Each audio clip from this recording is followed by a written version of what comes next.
주위를 둘러보면 참 많은 사람들이 보이지요. 그들은 이런저런 모습으로 이 세상을 살아가고 있습니다. 근데 질문이 있습니다. 왜 사는 것입니까? 왜 살죠? 우리 중에 어느 사람도 세상에 태어나겠다 자원해서 이 세상에 오신 분이 아무도 없습니다. 태어나고 보니 어머니가 져주시고 아버지가 계시고 형제와 이웃들이 있었습니다. 나의 선택에 의해서 된 것이 아니죠. 자, 그런데 왜 사는지도 모른 채 우리가 아웅다웅 살아간다는 것은 너무나도 바람직한 못한, 어떻게 보면 좀 약간 불행하다라고 우리가 할 수도 있을 것입니다. 왜 사는지, 그렇게 살아간다면.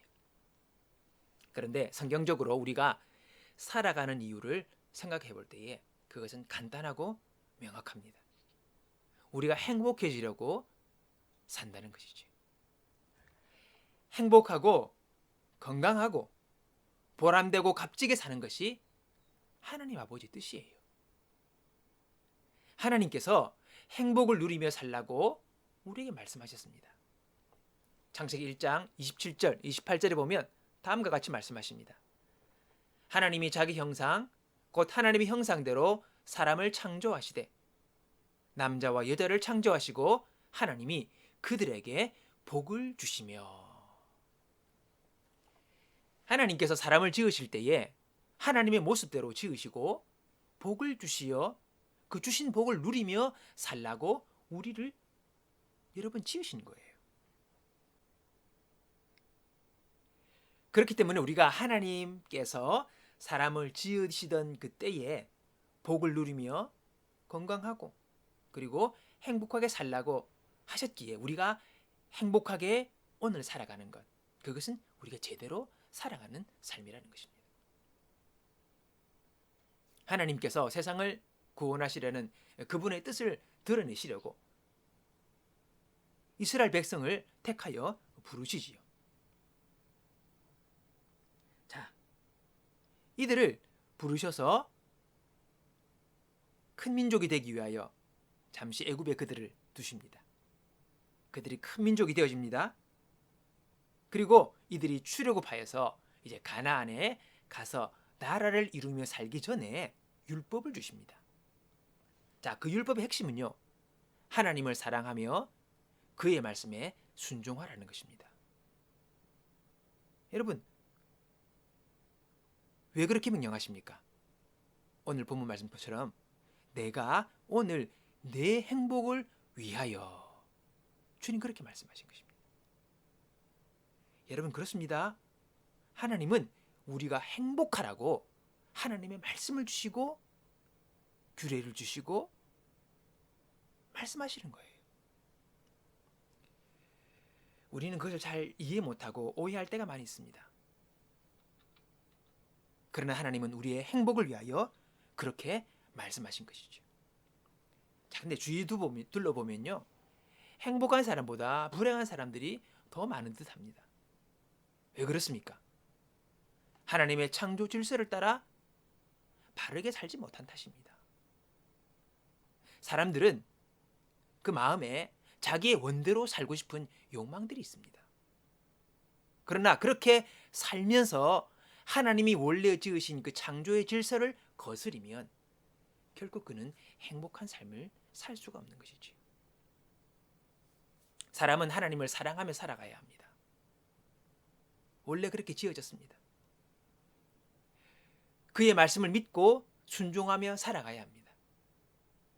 그런데 이 질서가 무너질 때에 하나님의 자리에 내가 사랑하는 것, 내가 바라는 것이 놓이게 되고, 그리고 의미 없고 가치 없는 것을 우리가 추구하며 살아가게 된다는 것입니다. 여러분, 그런 삶이 오래일수록 우리 삶은 더 행복하지 못하게 됩니다. 여기서 돌이켜 하나님의 바른 질서 가운데로 돌아가는 것, 여러분, 이것을 회개라고 합니다. 우리가 진정으로 회개할 때에 거기서 우리의 삶을 새로워지게 하고, 그리고 진정한 행복 가운데로 우리가 들어가게 되는 것이지요. 잘못된 사고방식, 잘못된 생활 습관, 잘못된 삶의 우선순위, 잘못된 삶의 목표, 그리고 잘못된 삶의 가장 최고는 하나님과의 잘못된 관계인 겁니다. 이것을 우리가 바로잡고 새롭게 하는 것, 원래의 창조 질서로 돌아가는 것, 이렇게 우리가 회개하며 나아갈 때에 우리의 삶이 새롭게 되어지는 것이죠. 우리가 회개하는 만큼 우리는 더 하나님의 깊은 행복 가운데로 들어가게 될 수가 있는 것입니다. 여러분 기억하십시오. 하나님은 여러분이 행복하기를 원하십니다. 여러분이 참으로 기뻐하고 만족하며 감사하며 충만한 생을 살기를 원하신다는 것입니다. 그리고 그 길을 계속 우리에게 말씀하시고 계시다는 것이지요. 오늘 본문의 말씀을 현대어 번역본으로 제가 읽어드리겠습니다. 여러분의 하나님 여호와께서 여러분의 요구하는 것이 무엇입니까? 그것은 여러분의 하나님 여호와를 경외하고 주께서 가르쳐 주신 길만 따라서 걸어가며 마음을 다 바치고 정성을 다 쏟아 여러분의 하나님 여호와를 사랑하고 섬기는 것입니다. 그러므로 내가 오늘 여러분에게 전하는 주님의 명령과 계명에 따라서만 사십시오. 여러분이 그대로만 하면 복을 받아 행복해질 것입니다. 아멘. 우리 함께 기도하겠습니다. 기도합니다. 시작. 하나님 아버지, 나를 사랑하시는 하나님을 더욱 의지합니다. 사랑합니다. 나를 위한 하나님의 아름다운 계획이 온전히 이루어질 것을 믿습니다. 예수님 이름으로 기도합니다. 아멘.